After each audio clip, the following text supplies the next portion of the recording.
TikTok bannit le compte d'une adolescente américaine pro-ouïghour, l'Europe à la traîne dans la recherche spatiale, des stations pour recharger les trottinettes électriques à Paris, le plus ancien designer d'Apple tire sa révérence et la firme donne des indices sur la sortie potentielle d'une voiture autonome. On est le 28 novembre 2019, je suis Loïc Nicolet et bienvenue dans Ta Tech. Voici les infos de la journée qu'il ne fallait pas manquer. TikTok vient de se payer une très mauvaise pub auprès de ses utilisateurs. Une jeune adolescente américaine s'est vue bannir du réseau social après avoir publié 3 vidéos sur l'oppression musulmane ouïghour. L'entreprise chinoise affirme que c'est une erreur de modération humaine. Impossible cependant de ne pas croire en l'hypothèse la plus partagée par les internautes, celle où TikTok aurait censuré ses posts pour plaire au gouvernement chinois. John Ive, le célèbre designer et directeur de la création chez Apple, ne fait plus partie de la firme de Cupertino. La société La Pomme n'a pas communiqué sur son départ. Il a juste disparu totalement de la page des leaderships d'Apple.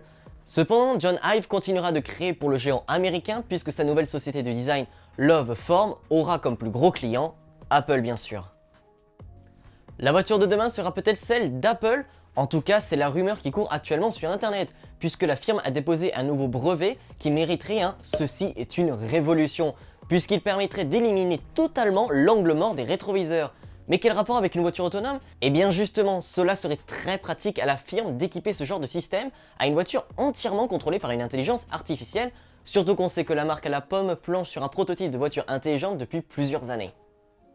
À l'heure où SpaceX envoie des voitures autonomes dans l'espace, l'Europe est à la traîne complète dans le secteur de l'aérospatial. Ce vendredi 22 novembre, Géraldine Nadja, chef du département politique, industriel et audit à l'Agence spatiale européenne, a trouvé la solution. Il suffit d'injecter plus d'argent pour rattraper le retard qu'on a sur la Chine et les USA. Combien? 14,3 milliards. Autant dire qu'Elon Musk peut dormir sur ses deux oreilles. Et la news bonus revient à Paris. La ville se verra peut-être équipée de bornes de rechargement de trottinettes électriques. La mairie a autorisé la start-up américaine Change, filiale de Lime, à installer quelques bornes à titre expérimental. Le but? Désengorger les trottoirs de ces engins quand personne ne les utilise, mais pas que. Toujours d'après la mairie de Paris, de réduire le vandalisme et la dégradation des trottinettes qui commencent à avoir un véritable impact écologique. Dans tous les cas, c'est une bonne opération pour Lime qui pourra gagner du terrain sur ses concurrents grâce à ses nouvelles stations de chargement.